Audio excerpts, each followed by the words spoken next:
The Mets had a great game last night as they won 19-9 against the Miami Marlins. The game was really over from the get-go. After one inning, they had a 5-0 lead. After the next inning, it was a 7-0 lead. Two scoreless innings followed. The Marlins did get 4 back on some poor defense in the 5th. And then Jonah Tong completed 5 innings to get the win here. The Mets then got another run in the 6th. The Marlins, I think, got 1 in the 7th before the Mets didn't respond, I think is what happened.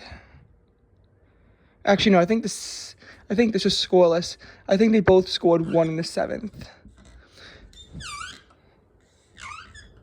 Oh, wait. Was that what happened? Wait.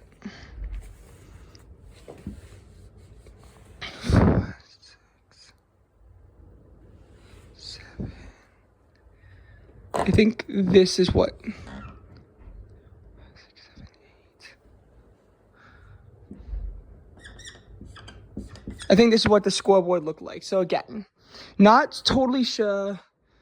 Don't have a lot of time to make this video, but as you could see, the game was pretty much over after the second inning. It was 12-0 by that point, and the Mets just cruised on to victory. Their offense looked unstoppable. They beat up on the Marlins starters. They beat up on one of the Marlins bullpen arms. Then the Marlins brought in a stronger arm, kind of struggled a bit. Then they brought in a position player, and the Mets scored 6 runs off of them. As for the pitching, Jonah Tong, 5 innings pitched, 4 runs, but only 1 of which was earned. So his ERA is actually 1.8. So was he as good as Nolan McLean in his debut?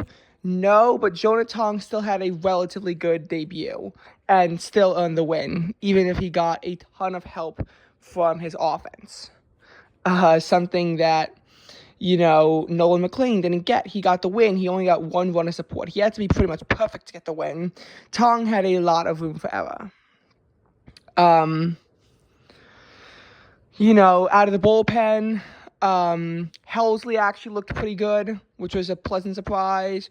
Castillo, 2 innings pitched, only gave up 1 run. But we got to talk about Luis Torrens. Luis Torrens, Luis Torrens only got 1 out, and he gave up 4 runs. Like his career ERA before this was 3.38. Now it's in the 15s. I get he's a position player pitching, but the Mets gotta, look at another option, because then you have to pinch hit for, have Stanek come in as pitcher, which meant that if for some reason Stanek imploded and everyone imploded, then you would have to have Stanek pitch or use a different pinch hitter. That's ridiculous. Look, I get that the game was 19-5, and I get that you just wanted to not have to waste a bullpen arm, but enough with the silly games. I really don't think that winning teams should be able to use position players to pinch.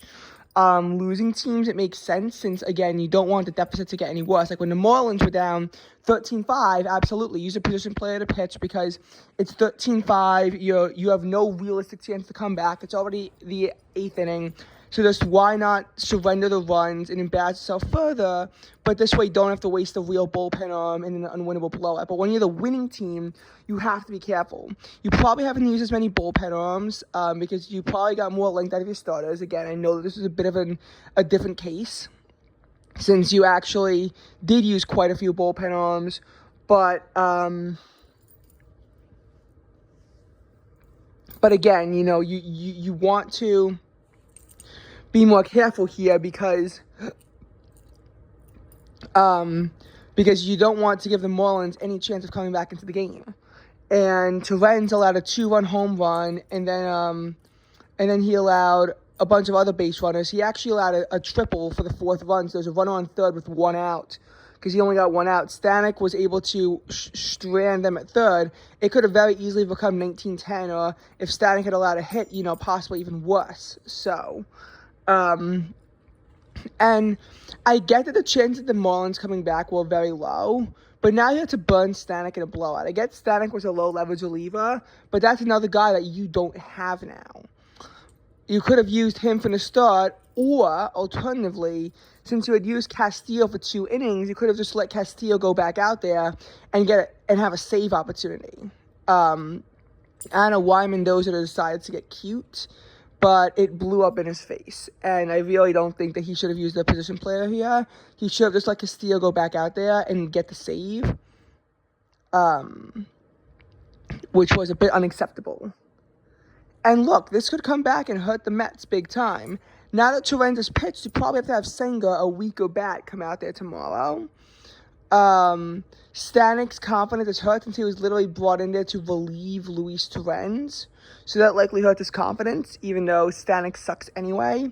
He has a 2-6 record and an ERA in like the mid-5s. And, more importantly, you've given the Marlins some momentum. This is a 4-game series, and the Marlins already won Game 1 because they were able to capitalize. They were able to capitalize off of your errors in the first night. And they did so here, too. The Marlins so far have scored 8 unearned runs off of Mets errors in the series. You don't want to give them any momentum because the series has not been won or even split yet. You have David Peterson on the mound tomorrow, so you should be able to get a win there. But after that, I think it's Kodai Senga. Or if it's not Senga, it's probably someone else unreliable. You really, really, really, really do not want to be giving them momentum because the series is still far from over yet. And that's that. The Mets right now still trail the Phillies by 5 games to the division, but they have a 5-game lead on the wild card. So the wild card the Mets should have, but the division I think is going to be out of reach.